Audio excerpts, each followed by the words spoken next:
தந்தை மகன் தூயாவின் பெயராலே ஆமீன். மத்தேயு எழுதிய நற்செய்தியிலிருந்து வாசகம். அதிகாரம் 10 இறைவசனங்கள் 1 முதல் 7 முடிய. அக்காலத்தில் இயேசு தம் சீடர் 12 தம்மிடம் வரவழைத்தார். தீய ஆவிகளை ஓட்டவும் நோய் நொடிகளை குணமாக்கவும் அவர்களுக்கு அதிகாரம் அளித்தார். அத்திருத்தூதர் 12 பெயர்கள் பின்வருமாறு: முதலாவது பேதுரு என்னும் சீமோன், அடுத்து அவருடைய சகோதரர் அந்திரேயா, செபதேயுவின் மகன் யாக்கோபு, அவருடைய சகோதரர் யோவான், பிலிப்பு, பர்த்தலமேயு, தோமா, வரி தண்டினவராகிய மத்தேயு, அல்பேயுவின் மகன் யாக்கோபு, ததேயு, தீவிரவாதியாயிருந்த சீமோன், இயேசுவை காட்டி கொடுத்த யூதாசு இஸ்காரியோத்து. இயேசு இந்த 12 அனுப்பிய போது அவர்களுக்கு அறிவுரையாக கூறியது: பிற இனத்தாரின் எப்பகுதிக்கும் செல்ல வேண்டாம், சமாரியாவின் நகர் எதிலும் நுழைய வேண்டாம். மாறாக வழி தவறிப்போன ஆடுகளான இஸ்ரேல் மக்களிடமே செல்லுங்கள். அப்படி செல்லும்போது விண்ணரசு நெருங்கி வந்துவிட்டது என பறைசாற்றுங்கள். ஆண்டவரின் அருள்வாக்கு. கிறிஸ்துவே உமக்கு புகழ். அன்பார்ந்த சகோதர சகோதரிகளே, இன்று பொதுக்காலம் 14ஆம் வாரம் ஜூலை 10ஆம் தேதி 2024ஆம் வருடம் புதன்கிழமை.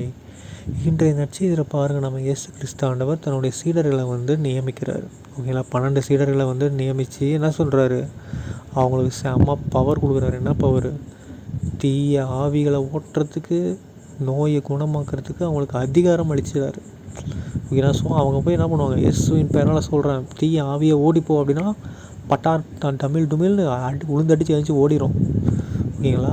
அதே மாதிரி அது இருக்கும்போது அவங்களுக்கு என்ன கஷ்டத்தை கொடுத்துச்சோ அந்த கஷ்டத்தையும் தூக்கிட்டு ஓடிடும்.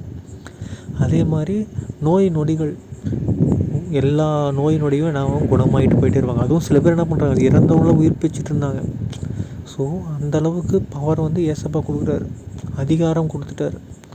ஓகேங்களா? அது மட்டும் இல்லாமல் ஏசப்பா இன்னொன்று என்ன சொல்கிறாரு பாருங்கள், நீங்கள் மற்ற இனத்தவங்கள்ட்டலாம் போய் நற்செய்தி அறிவிச்சிட்ருக்காதீங்க.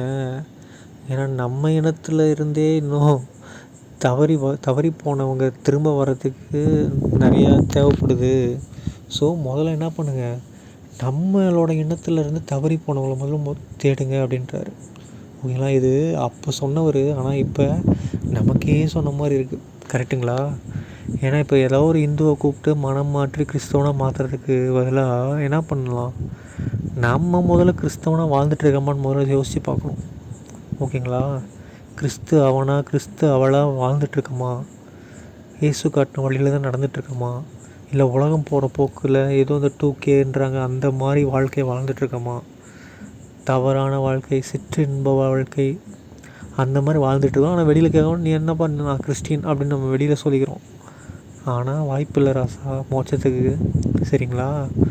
ஸோ வழி தவறி போன ஆடுகளான நம்மளை தான் தேடிட்டு வந்திருக்காரு ஏசப்பா.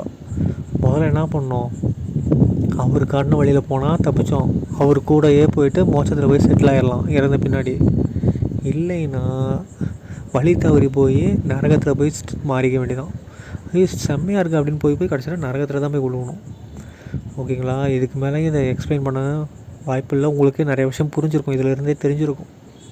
ஸோ நம்ம எல்லாருமே ஓகேங்களா, ஏதோ ஒரு சில பேர் 100% தவிர மீதி எல்லா கிறிஸ்தவர்களும் எப்படி தான் இருக்கிறோம், வழி தவறி போன ஆடுகளாக தான் இருக்கிறோம். ஓகேங்களா? நம்மளை தான் தேடிட்டுருக்காரு ஏசப்பா. வழி தவறி போன அந்த ஒரு ஆட்டை தான் தேடிட்டுருக்காரு. மீதி 99 ஆட்டையும் விட்டுட்டு அந்த ஒரு ஆட்டை தேடிட்டுருக்கிற மாதிரி நம்மளை தான் வர சொல்கிறாரு. திரும்பி வாடான்னு கூப்பிட்றாரு. அப்பயும் நம்ம வரலன்னா ஒன்றும் பண்ண முடியாது. சரிங்களா? அதுக்காக தான் ஒரு சீடர்களை ஏற்படுத்தியிருக்காரு.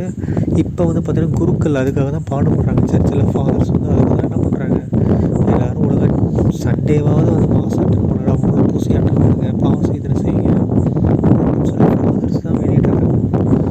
ஸோ வழி தவறியாக இல்லாமல் வழி கரெக்டான வழியை தேர்ந்தெடுத்து இயேசுவை சென்றடைவோம். சரிங்களா? தந்தை மகன் தூயாவின் பெயராலே ஆமீன். இயேசுக்கே புகழ், இயேசுக்கே நன்றி, மரியே வாழ்க.